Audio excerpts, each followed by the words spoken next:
what is the offensive strategy here for the Yankees? What are they expecting truly from a Paul Goldschmidt? And can his second half carry over into the Yankees lineup this year?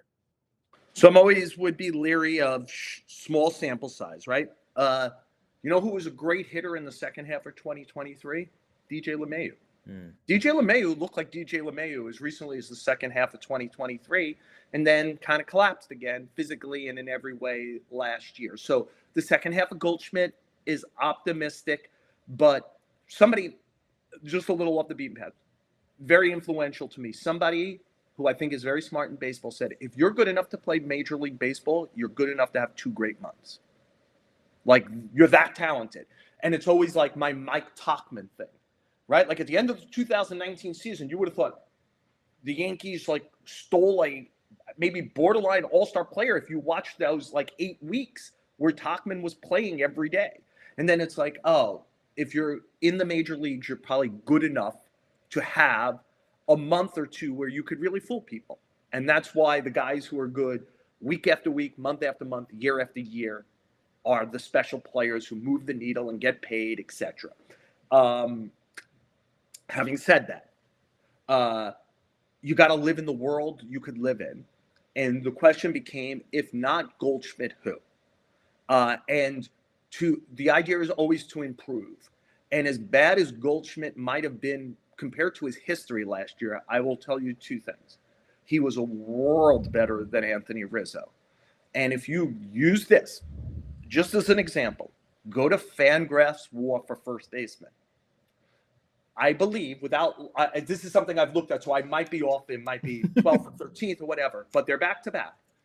11th in the major leagues in Fangraph's WAR for first baseman is Pete Alonso. 12th is Paul Goldschmidt. I think that's what it was. I know they're back to back. So it's like, there's all these fans who are like Met fans, like, you got to re-sign him. And I'm like, right. But the teams are looking at the overall player and making unemotional decisions.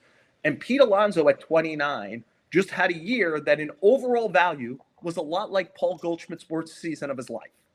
So the question is, like, for $12 million, for a player is serious, works hard, has great pedigree, this falls into that category of when I talk to executives and I ask them about the offseason, they're like, look, there's a chance that Paul Goldschmidt is cooked. But if you were asking me to bet on somebody who's in their mid to late 30s who can have a bounce back season, I'd bet on Goldschmidt. And again, that's not me. That's the people who are being paid to be experts on this. There was a general, that's a good gamble for it. Because I think even the downside for Goldschmidt is probably one more season that looks like last year, where he hits 20-ish homers, he has a low 700 OPS, and he could field, solid base runner, solid defender, great in the clubhouse for like sturdiness. All right, that's probably major league average first baseman. The Yankees were well below that last year.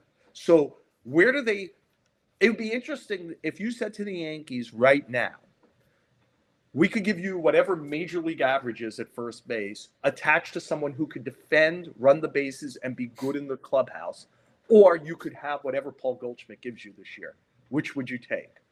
They might actually be give us the certainty of average, because we're not asking Paul Goldschmidt to be MVP Paul Goldschmidt. We're asking him to be a good baseball player. Right. And I think there's a decent chance that Paul Goldschmidt is a good to tick above good major league player this year who has attributes beyond the box score.